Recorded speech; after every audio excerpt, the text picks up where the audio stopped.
ভাৰতত দিনক দিনে বৃদ্ধি পাইছে দেশ ত্যাগ কৰা নাগৰিকৰ সংখ্যা। এই মুহূৰ্তত লৈ আছোঁ সমগ্ৰ দেশৰ কাৰণে উদ্বেগজনক খবৰ। যি সময়ত ভাৰতে বিশ্বগুৰু হোৱাৰ কথা বাৰে বাৰে চৰ্চা কৰি আহিছে, বাৰে বাৰে কেন্দ্ৰীয় চৰকাৰৰ পৰা দাবী উত্থাপন কৰা হৈছে, অচিৰেই ভাৰত হ'ব বিশ্বগুৰু, সমগ্ৰ বিশ্বক প্ৰতিনিধিত্ব কৰিব ভাৰতে। আৰু তেনে সময়তে ভাৰতত থকা ভাৰতীয় এতিয়া ভাৰতৰ প্ৰতি বিৰাগ জন্মিছে নেকি এই প্ৰশ্ন উদয় হৈছে। বিগত 5টা বছৰত প্ৰায় 10 লক্ষ জনসাধাৰণে ভাৰত ত্যাগ কৰিছে। অকল ভাৰত ত্যাগেই নহয়, ভাৰতৰ নাগৰিকত্বও ত্যাগ কৰিছে। প্ৰায় 10 লক্ষ জনতাই বিগত 5টা বছৰত ভাৰতৰ পৰা নিজৰ নাগৰিকত্ব প্ৰত্যাহাৰ কৰিছে। নিশ্চিতভাৱে এই খবৰ সমগ্ৰ দেশৰ বাবে উদ্বেগজনক খবৰ বুলি এই মুহূৰ্তত বিবেচিত হৈছে। আমি আমাৰ দৰ্শকৰ বাবে লৈ আহিছোঁ এই গুৰুত্বপূৰ্ণ খবৰ যে প্ৰতিদিনে ভাৰতবৰ্ষ ত্যাগ কৰা ভাৰতীয় নাগৰিকৰ সংখ্যা বৃদ্ধি পাইছে। এতিয়া প্ৰশ্ন উত্থাপন হৈছে, যিটো সময়ত কেন্দ্ৰীয় চৰকাৰে সমগ্ৰ দেশখনকে ওপৰলৈ লৈ যোৱাৰ কথা বাৰে বাৰে কৈ আহিছে, ইংৰাজ উপনিৱেশত থকা ভাৰত আৰু আজিৰ দিনৰ ভাৰতৰ যি প্ৰতিচ্ছবি কেন্দ্ৰীয় চৰকাৰৰ তৰফৰ পৰা বাৰে বাৰে প্ৰদৰ্শন কৰি থকা হৈছে, তাৰ ওলোটা ছবি দেখিবলৈ পোৱা গৈছে এইখন ভাৰততে। কাৰণ ভাৰতৰ যি বৰ্তমান যি প্ৰশাসনিক ব্যৱস্থা, ভাৰতৰ যিসমূহ সা সুবিধা ভাৰতত থকা এই সা সুবিধাই কিন্তু মানুহক আমুৱাইছে নেকি, এই ধৰণৰ প্ৰশ্ন উত্থাপন হৈছে। আমি কথা পাতিম, আমাৰ জ্যেষ্ঠ সাংবাদিক ৰাজীৱ মহন্ত আমাৰ লগত আছে। এই মুহূৰ্তত আমি ফুল প্লেট যোগে আমি দেখুৱাব বিচাৰিছোঁ কিমান চনত কিমান নাগৰিকত্ব ত্যাগ কৰিছে ভাৰতত। এখন ফুল প্লেট যোগে আমি দেখুৱাব বিচাৰিছোঁ 2020 চনত ভাৰতত নাগৰিকত্ব ত্যাগ কৰিছিল 85,256 গৰাকী লোকে। 2021 চনত এই সংখ্যা বৃদ্ধি পালে 1,63,379 জন লোকলৈ। তাৰ পাছত 2022 চনত দুগুণ বৃদ্ধি পালে ইয়াৰ সংখ্যা, 2,25,000 লোকে ভাৰত ত্যাগ কৰিলে। 2023 চনত দেশৰ নাগৰিকত্ব ত্যাগ কৰিলে 2,16,000 লোকে। 2024 চনত 2,06,000 লোকে ভাৰতবৰ্ষ ত্যাগ কৰিলে। মই বাৰে বাৰে কৈছোঁ, ভাৰতবৰ্ষ ত্যাগ কৰাই নহয়, ভাৰতৰ নাগৰিকত্ব ত্যাগ কৰিলে, অৰ্থাৎ ভাৰতৰ পৰা চিৰদিনলৈকে গুচি গ'ল এইসমূহ লোক। আৰু এই যদি 5টা বছৰৰ বিচাওঁ 2020, 2021, 2022, 2023 আৰু 2024 এই 5 বছৰত যদি আমি পৰিসংখ্যা চাওঁ, তেতিয়াহ'লে ভাৰতৰ নাগৰিকত্ব ত্যাগ কৰা মানুহৰ সংখ্যা হৈ পৰিল 8,96,852 গৰাকী। 8,96,000 অৰ্থাৎ প্ৰায় 9 লক্ষ মানুহে ভাৰত ত্যাগ কৰিছে। অংকটো কিন্তু বহুত সৰু নহয়। সমগ্ৰ বিশ্বৰ 203খন দেশৰ বহু দেশতে ইমান মুঠ জনসংখ্যা নাই যিমান জনসংখ্যাই ভাৰতৰ পৰা ত্যাগ কৰিলে নাগৰিকত্ব।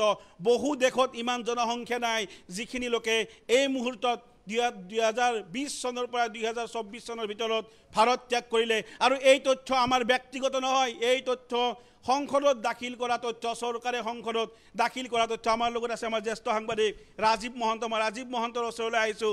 ৰাজীৱ মহন্ত, যি সময়ত মোদী চৰকাৰৰ সুশাসনৰ কথা কোৱা হৈছে, যি সময়ত ভাৰতবৰ্ষ বিশ্বগুৰু হ'বলৈ গৈ আছে, চীন, ৰাছিয়া, আমেৰিকাৰ পাছতে ভাৰতৰ স্থান হ'ব বুলি কৈ আছে, 5 মিলিয়ন ইকনমিৰ কথা কৈ থকা হৈছে, কেইবা সবকা সাথ সবকা বিকাশ নীতি চলি আছে। তাৰ পাছত এই যিটো পৰিসংখ্যা মই দিলোঁ, 5 বছৰত 10 লাখ প্ৰায় লোক ভাৰতবৰ্ষৰ নাগৰিকত্ব ত্যাগ কৰিলে। সমগ্ৰ বিষয়টো আপুনি কিদৰে চাইছে? হয়, ব্ৰেইন ড্ৰেইন কথাটো আচলতে এখন উন্নয়নশীল ৰাষ্ট্ৰৰ বাবে যথেষ্ট উদ্বেগৰ বিষয়। কিয়নো আমাৰ দেশৰ পৰা এতিয়ালৈকে প্ৰায় 9 লাখ লোক এই 4 বছৰত 5 বছৰত 9 লাখ লোকে ভাৰতীয় নাগৰিকত্ব ত্যাগ কৰি বিদেশত সংস্থাপিত হৈছে। যেতিয়া দেশত সা সুবিধা হ্ৰাস পায়, দেশত চাকৰিৰ সুবিধা নাথাকে, সুবিধাজনক ব্যৱসায়ৰ সুযোগ নাথাকে, তেতিয়া এনেধৰণৰ ব্ৰেইন ড্ৰেইনৰ ঘটনা ঘটে। আৰু এয়া অৱধাৰিত কথা। নৰেন্দ্ৰ মোদী চৰকাৰে বাৰে বাৰে বা প্ৰধানমন্ত্ৰী নৰেন্দ্ৰ মোদীয়ে সুশাসন চলা বুলি কৈছে, সবকা সাথ সবকা বিকাশ বুলি কৈছে।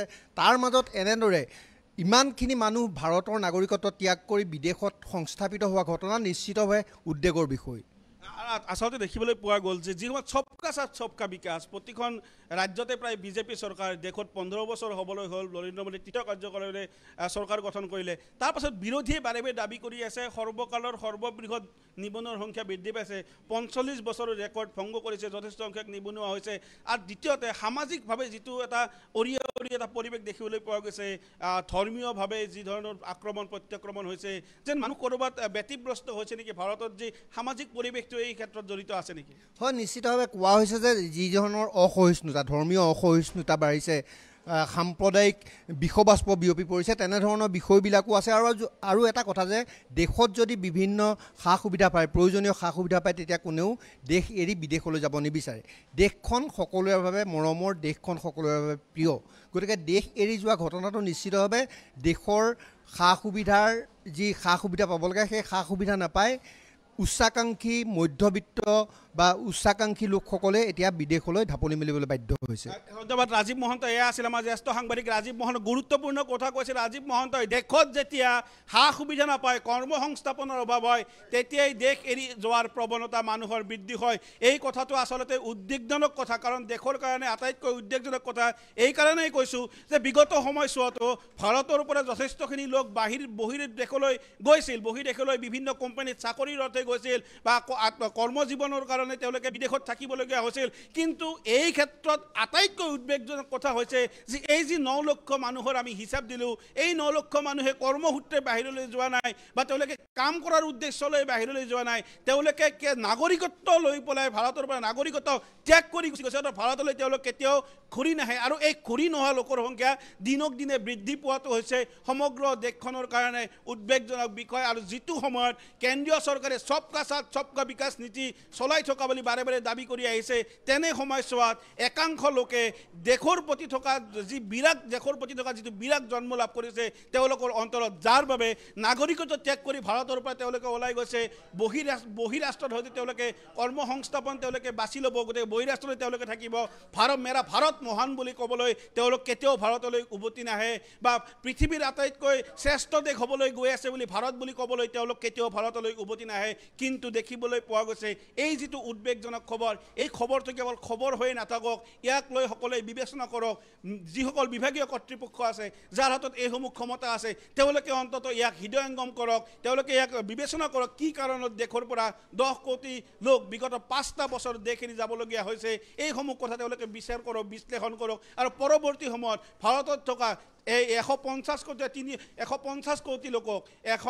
কোটি লোকক ভাৰতত থকা বৰ্তমান 150 কোটি লোকক তেওঁলোকে কিদৰে ভাৰতে সংস্থাপিত কৰিব পাৰি কিদৰে সুখে শান্তিৰে জীয়াই থকাৰ ব্যৱস্থা কৰিব পাৰি সেই ব্যৱস্থা অচিৰেই গ্ৰহণ কৰিব লাগিব কেন্দ্ৰীয় চৰকাৰে বিভাগীয় কৰ্তৃপক্ষসমূহে অমৰঞ্চ যদি তেনেকুৱাই নহয় তেনেহ'লে পৰৱৰ্তী সময়ত হয়তো ভাৰতৰ জনসংখ্যা বা ভাৰতৰ নাগৰিকসকল যিসকলে আজিৰ দিনটোলৈ মেৰা ভাৰত মহান শ্লোগান দি ভাৰতবৰ্ষতে আছিল সেইসকল লোকে যদি দেশ ত্যাগ কৰিবলৈ হয় তেতিয়াহ'লে পৰৱৰ্তী সময়ত দেশৰ পৰিৱেশ আৰু পৰিস্থিতি কি হ'ব সেয়া নিশ্চয় চিন্তা কৰাৰ সময় আহি পৰিছে